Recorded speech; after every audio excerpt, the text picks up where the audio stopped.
Thank you to the organizers of Research Week for giving me this opportunity to share with you some of the research of the Women's Leadership Institute in the College of Liberal Arts. I just want to begin with a little bit of background on this particular project called A Gender Comparison of HBCUs and PWIs in the Southeast. This project began when we formed the Tuskegee-Auburn Women's Leadership Alliance, pictured here at one of our early meetings. We established this alliance to advance women associated with both universities towards equality in leadership. As we began to talk, we started to realize that many of the problems that were preventing women from attaining leadership positions were the same at both types of universities, at both HBCUs and at PWIs. As we talked, we speculated that at historically black colleges and universities and at predominantly white institutions, women are not being hired, promoted, or paid the same as men. So we began some research by looking at numbers that the universities reported themselves to the National Center for Education Statistics between 1980 and 2011.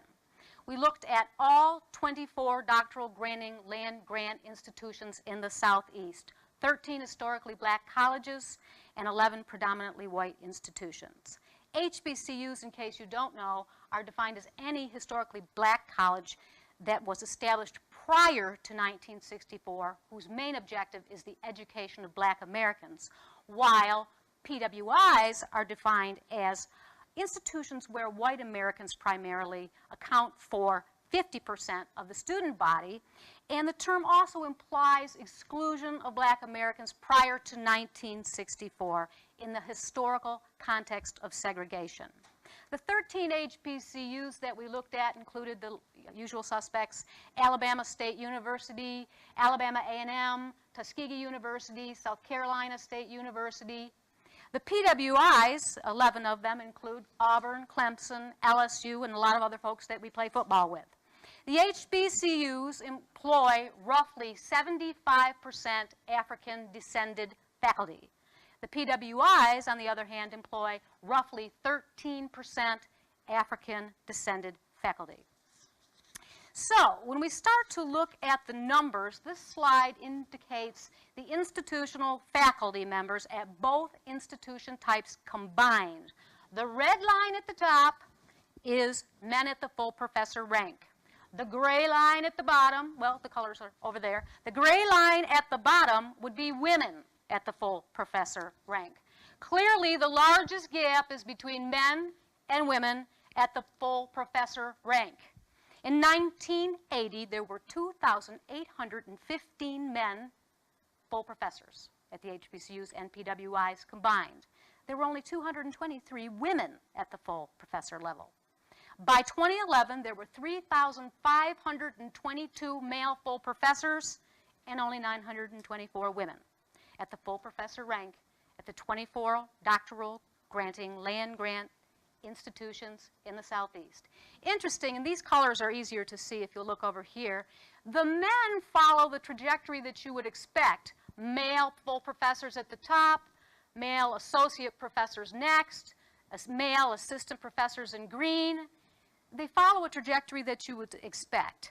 For women, the numbers are reversed, with the largest number of women being at the assistant professor rank in the light blue, and then followed by associate professor, and then, of course, women full professors being the lowest numbers. So we use these numbers to conduct a linear forecast, and what we discovered is that it's possible that within 20 years, women at the assistant and associate professor rank will catch up in number with men at the assistant and associate professor rank. However, it will take women at the full professor rank more than 80 years to catch up with men at the full professor rank, if the numbers continue at the rate at which they are currently going.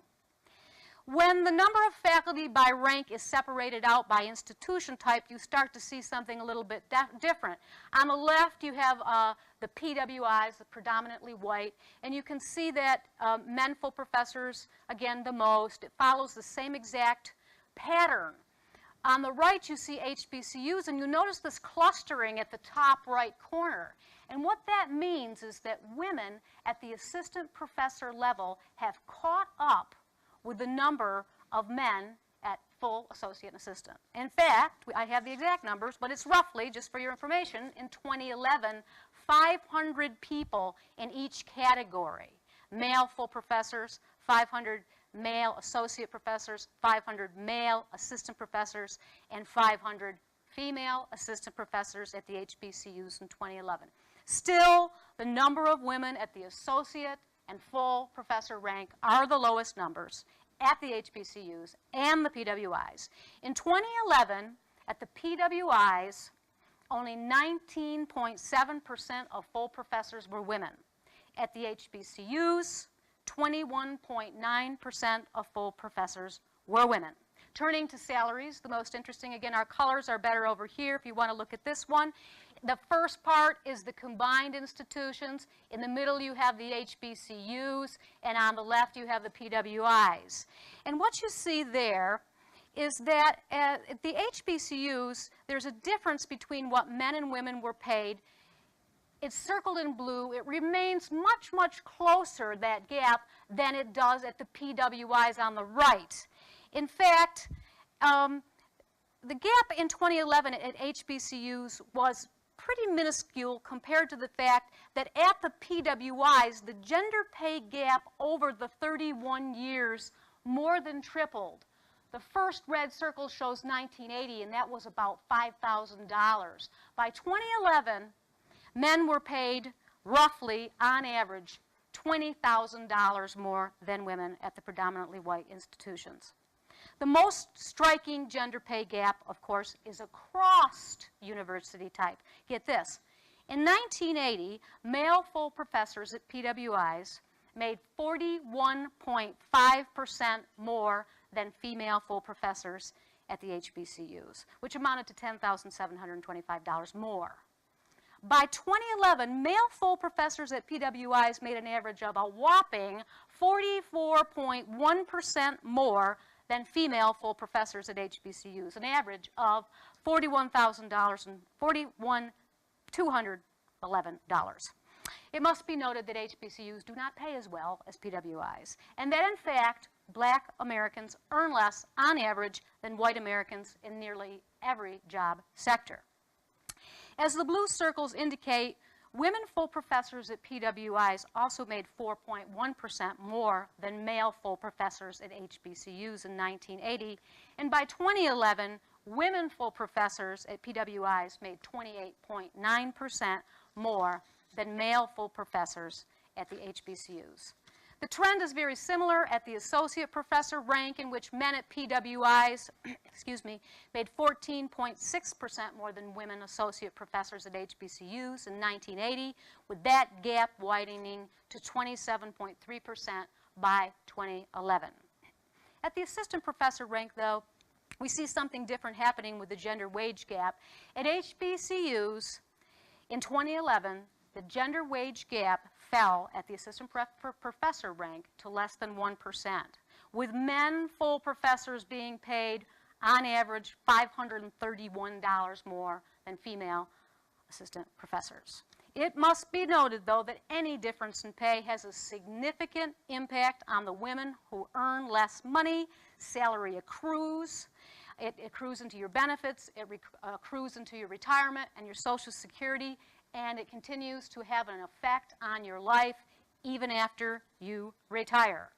Further research is, of course, needed to discover the reasons behind these inequalities in the number, promotion, and salaries of men and women at the doctoral granting land grant institutions. For example, why is the gender pay gap growing at the PWIs? Does lower pay at the HBCUs lead to less disparity between the genders? Is the smaller gap at the HBCUs a matter of egalitarianism or simply salary stagnation? Our complete study can be viewed for free on iBooks. If you go to iBooks, you can see the complete study with the linear forecasts and so forth by simply searching a gender comparison of HBCUs and PWIs, and download it for free. A shorter version of this study will be published in the forthcoming first book of the Tuskegee Auburn Women's Leadership Alliance called Outside In, Voices from the Margins. Thank you, and thank you, technology.